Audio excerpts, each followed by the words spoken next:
नमस्कार, live India में आपका स्वागत है। मैं अनिल सम्राट। देखिए, दिल्ली की मुख्यमंत्री रेखा गुप्ता ने कहा है कि आयुष्मान योजना को दिल्ली में पूरी तरह से लागू करने की कोशिश की जा रही है। लागू होने का जो कार्य है वो तेज हो रहा है और सबको आयुष्मान योजना का लाभ मिलेगा। दिल्ली की मुख्यमंत्री रेखा गुप्ता शालीमार बाग के पास सर्वोदय कन्या विद्यालय में अष्टमी पूजन कार्यक्रम में शामिल हुई। दिल्ली की मुख्यमंत्री रेखा गुप्ता ने कहा कि अष्टमी देवी माँ का दिन है। आज एक बच्ची रो रही थी क्योंकि उसके घर में गंदा पानी आया था। मैंने उसे कहा कि अभी 1 महीना ही हुआ है, लेकिन मैं आपसे वादा करती हूँ कि आपके घर तक साफ़ पानी जरूर पहुँचेगा। दिल्ली के लोगों को पीने का साफ़ पानी मिलना चाहिए और मुझे खुशी है कि दिल्ली सरकार आज केंद्र सरकार के साथ प्रधानमंत्री नरेंद्र मोदी द्वारा शुरू की गई आयुष्मान योजना पर हस्ताक्षर कर रही है और हम अब दिल्ली को वो स्वास्थ्य लाभ दे पाएंगे जिससे दिल्ली अब तक वंचित थी। उन्होंने कहा कि मैं दिल्ली के लोगों को बधाई देती हूँ कि वे इस योजना का लाभ उठा पाएंगे। हजारों बच्चियों का आशीर्वाद मुझे मिला और मुझे लगता है कि यही मेरे प्रारब्ध में लिखा था कि मुझे दिल्ली की सेवा करने का ये मौका मिला और इन बच्चियों के लिए कुछ करने का प्रभु ने मुझे जिम्मेदारी सौंपी। मैं आज अष्टमी के दिन ये ईश्वर के चरणों में प्रार्थना करती हूँ कि दिल्ली की लाखों बेटियां जो हमारी ओर देख रही हैं, शिक्षा के लिए, स्वास्थ्य के लिए, सुरक्षा के लिए, मैं उस जिम्मेदारी को पूरा करूं और दिल्ली को उन सभी बेटियों को रहने के लायक बनाएं। आज एक बच्ची की आंखों में आंसू थे कि उसके घर में पानी गंदा आता है। मैंने उससे कहा कि बेटा अभी हमें मात्र 1 महीना आए हुए हुआ है, पर मैं तुझे वायदा करती हूँ कि तेरे घर तक साफ पानी जरूर पहुंचेगा। दिल्ली की जनता को पीने का साफ पानी मिले और सुरक्षा मिले, स्वास्थ्य मिले। आज स्वास्थ्य की दृष्टि से मुझे खुशी है कि आदरणीय प्रधानमंत्री नरेंद्र मोदी जी द्वारा शुरू की गई आयुष्मान योजना का MOU केंद्र सरकार के साथ दिल्ली सरकार आज साइन कर रही है और दिल्ली को हम स्वास्थ्य लाभ अब दे पाएंगे जिससे दिल्ली अभी तक वंचित थी। दिल्ली की जनता को ढेरों बधाई देती हूँ कि अब से ये योजना उनके निमित्त यहाँ उन्हें मिल पाएगी, इसका लाभ मिल पाएगा। और बाकी योजनाएं भी जो हमने दिल्ली के लोगों को, दिल्ली की बहनों को, दिल्ली की बेटियों को कहा है, धीरे धीरे करके हम सारी योजनाओं को लागू करेंगे। आज 43 दिन की इस सरकार के द्वारा जो भी काम पिछले दिनों हो पाए, बजट से लेकर के अन्य योजनाओं तक, एक भी दिन सरकार का खाली ना जाए। जनता के हित के काम हो, जनता की सेवा के काम हो। नरेंद्र मोदी जी के नेतृत्व में दिल्ली प्रगति की राह पे नित नए दिन चलती रहे, ये हमारी जिम्मेदारी है, इस सरकार की जिम्मेदारी है। और यही जिम्मेदारी की प्रतिबद्धता फिर से मैं एक बार आज के इस दिन करती हूँ कि माँ का आशीर्वाद हमें मिले और पूरी दिल्ली को मिले, पूरे देश को मिले और देश और दिल्ली प्रगति को लेकर आरजेडी सांसद मनोज झा लगातार हमलावर हैं। उन्होंने कहा कि ये जो वक्फ संशोधन विधेयक आया है वो मुस्लिमों के हित में नहीं है। आपको बता दें कि वक्फ संशोधन विधेयक पर आरजेडी सांसद मनोज झा ने कहा कि यह सरकार के लिए ऐतिहासिक अवसर था। आप अपनी कुकृत वाली राजनीति से इसे वक्फ बोर्ड को बर्बाद कर रहे हैं। उन्हें सीधे केंद्र सरकार पर हमला किया है। उन्होंने कहा कि आपने मुसलमानों को खत्म करने की दिशा में एक और बड़ा कदम उठाया है। कई राजनीतिक दल जो आमतौर पर विपक्ष के समर्थन में नहीं होते हैं, उन्होंने इस मामले में विपक्ष के साथ दिया। अगर लोकसभा और राज्यसभा की सारी स्थिति नीतीश कुमार के फैसले पर बनी है तो यह चिंताजनक बात है। अगर यह उनका फैसला नहीं था तो यह और भी चिंताजनक है। उस पर मैं टिप्पणी क्या करूं, लेकिन यह एक ऐसा मौका था और मैंने सदन में भी कहा था अपने दल की ओर से, ऐतिहासिक मौका था। कौन कहां खड़ा है ये जानना था। ये बिल एक्चुअली है क्या, इसको समझने 1 मिनट, वो 1 मिनट में अगर बिल को मुझे समझाना हो, एक संस्था और संस्था का चरित्र जिसमें स्वायत्ता थी, उसको आप डॉग विसिल पॉलिटिक्स के उपकरण से, औजार से नष्ट कर रहे हैं। मुसलमानों को एलिनेट करने की दिशा में और एक बहुत बड़ा कदम आपने लिया। कई दल जो आमतौर पर विपक्ष के साथ नहीं होते थे इस पर हमारे साथ थे, लेकिन नीतीश जी के नियंत्रण में अगर चीजें, पार्टी, सरकार है और तब ये निर्णय हो रहे हैं तो भगवान मालिक है, और अगर उनके नियंत्रण में नहीं है तो भगवान को तो और भी मालिक बनना पड़ेगा। क्या लगता है मनोज सर, नीतीश कुमार खुद ये डिसीजन नहीं ले मैंने कह दी अपनी बात, मेरी बात स्पष्ट है। अगर उनके निर्णय से ये सब पोजीशनिंग हुई है लोकसभा में, राज्यसभा में, तो चिंता का विषय है, और अगर उनके निर्णय के बगैर हुआ है तो और भी बड़ी चिंता का विषय है। और इसलिए जो इस्तीफे हो रहे हैं, कोई भी किसी दल में वैचारिकी के रुझान के साथ रहता, वैचारिकी गुम, फिर काहे की राजनीति। विधेयक को लेकर बिहार की बात करें तो बिहार में मुस्लिम समुदायों को मुस्लिम समुदाय में विरोध है, गुस्सा है। उसी को लेकर केंद्रीय मंत्री चिराग पासवान ने कहा कि मेरे पिता ने समर्पण भाव से सामाजिक न्याय की लड़ी लड़ी। उन्होंने अपने पिता को याद किया है। केंद्रीय मंत्री चिराग पासवान ने कहा कि मुसलमान समाज के हर एक व्यक्ति से कहना चाहता हूं कि आपकी नाराजगी मेरे सर आंखों पर, लेकिन हकीकत है कि मेरे नेता रामविलास पासवान अपने पिता को याद किया। उन्होंने कहा कि हमेशा समर्पण भाव से सामाजिक न्याय की लड़ाई लड़ने का काम किया था। मेरी रगों में भी उन्हीं का खून है, उन्हीं के संस्कार हैं। मैं भी उनकी उस सोच को उतनी ही ईमानदारी से आगे लेकर चलने का काम करूंगा। वक्त बताएगा कि चिराग पासवान के द्वारा लिए गए फैसले आपके हक में था या नहीं थे। चिराग पासवान का समर्पण न केवल अल्पसंख्यक वर्ग के लिए है, उन्होंने इस बात को जोर दिया कि उनका जो समर्पण है वो अल्पसंख्यक वर्ग के लिए है, बल्कि उससे बड़ा समर्पण मेरे पिता के विचारों के प्रति है। विलास के ऊपर सवाल उठाते हैं, मैं उनको भी कहना चाहूंगा कि आपकी नाराजगी मेरी सराखों पर, कोई दिक्कत नहीं। आपकी नाराजगी तो मेरे उस पिता से भी रही थी जब उन्होंने 2014 में एनडीए का साथ देने का काम किया।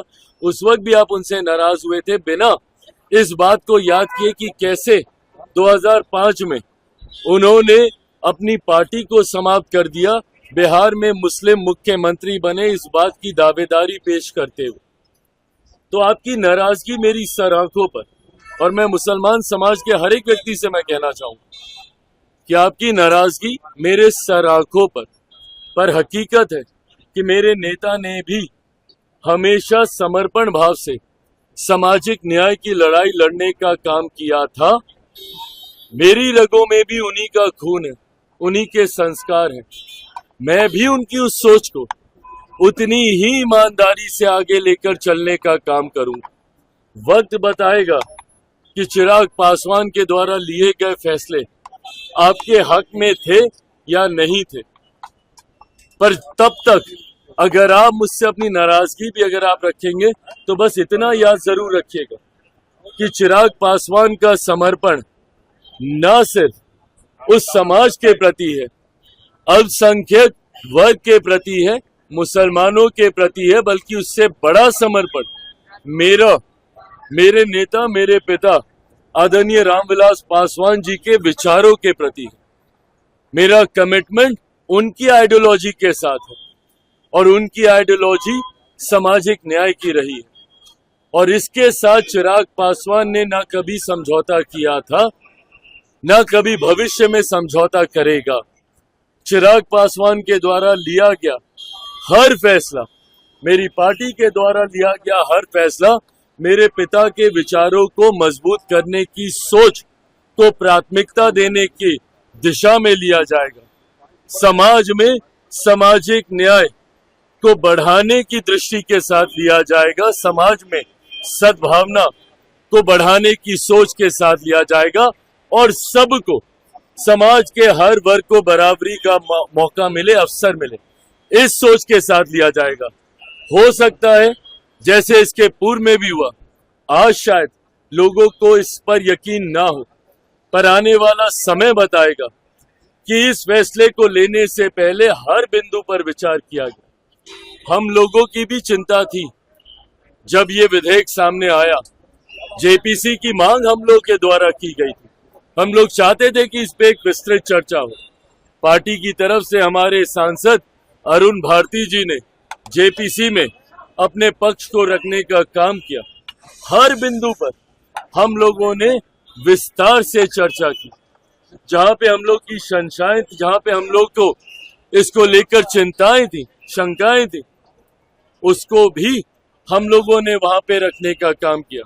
कई ऐसे सुझाव पार्टी के द्वारा दिए गए जिसको समिति ने स्वीकारने का काम किया, और इन तमाम बदलावों के बाद, इन तमाम सुझावों के बाद जिस नए स्वरूप में ये संशोधन विधेयक भारत की संसद में आया, इसके हर बिंदु पर अध्ययन करने के बाद ही लोक जनशक्ति पार्टी रामविलास ने इसका समर्थन करने का फैसला लिया है।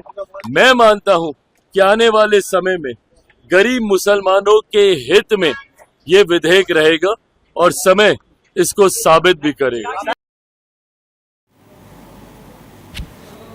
पाक संशोधन बिल लोकसभा और राज्यसभा में पास होने के बाद अब सुप्रीम कोर्ट में इसको चुनौती दी गई है। इसी को लेकर पूर्णिया सांसद पप्पू यादव ने सीधे सीधे कहा है कि कोई भी व्यक्ति सुप्रीम कोर्ट जा सकता है जब सड़कें सूनी और सदन गूंगी बहरी हो जाए। उन्होंने कहा कि जब सड़कें सूनी और सदन गूंगी बहरी हो जाए तब सुप्रीम कोर्ट के अलावा कोई रास्ता नहीं है। जब आप संविधान का उल्लेख करेंगे तब कोई भी व्यक्ति सुप्रीम कोर्ट जा सकता है। देखिए, सर्वोच्च न्यायालय संविधान को डिफाइन करता है। संविधान से ऊपर कोई नहीं है। संविधान के तहत ही हमें काम करना है। जब तक संविधान की किसी भी प्रक्रिया को हम सदन में नहीं बदलते हैं, तब तक सर्वोच्च न्यायालय हमें रास्ता दिखाएगा ही।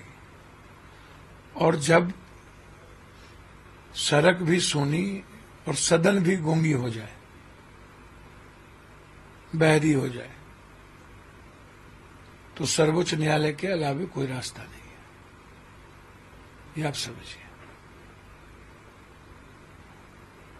तो इसीलिए निश्चित तौर पर जो व्यक्तिगत तौर पर आहत हुए हैं वो कोई पार्टी नहीं है। जब आप संविधान का उल्लंघन करेंगे तो कोई भी व्यक्ति सर्वोच्च न्यायालय जा सकता है।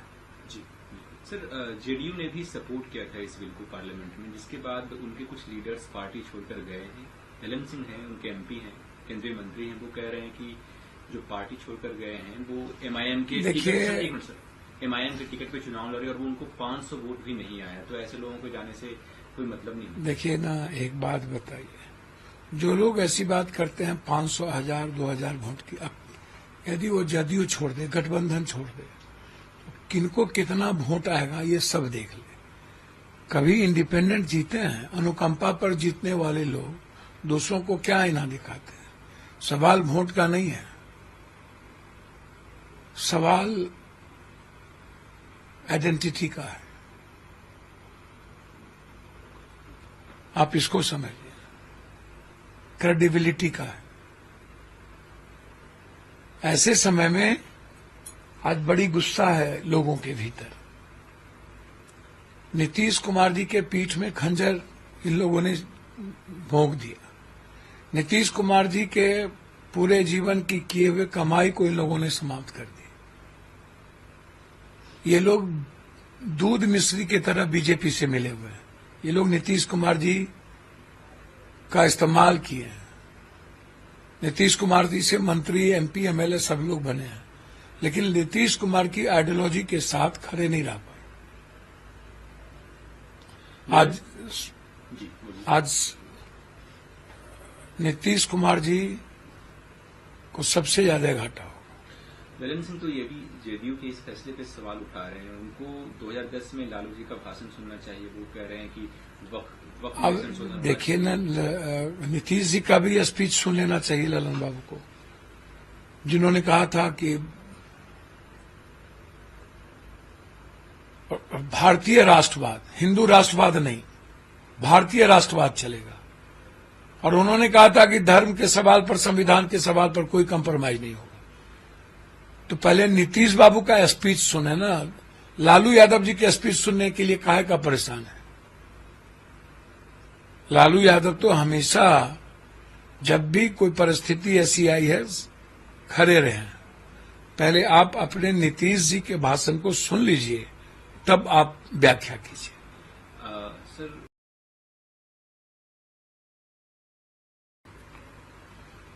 देखिए, सर्वोच्च न्यायालय संविधान को डिफाइन करता है।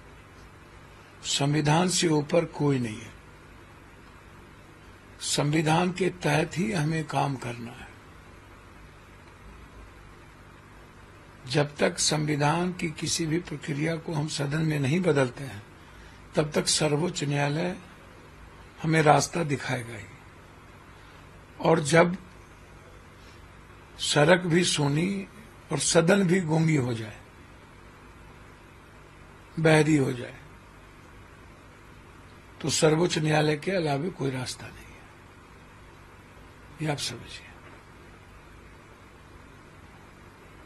तो इसीलिए निश्चित तौर पर जो व्यक्तिगत तौर पर आहत हुए हैं, वो कोई पार्टी नहीं है।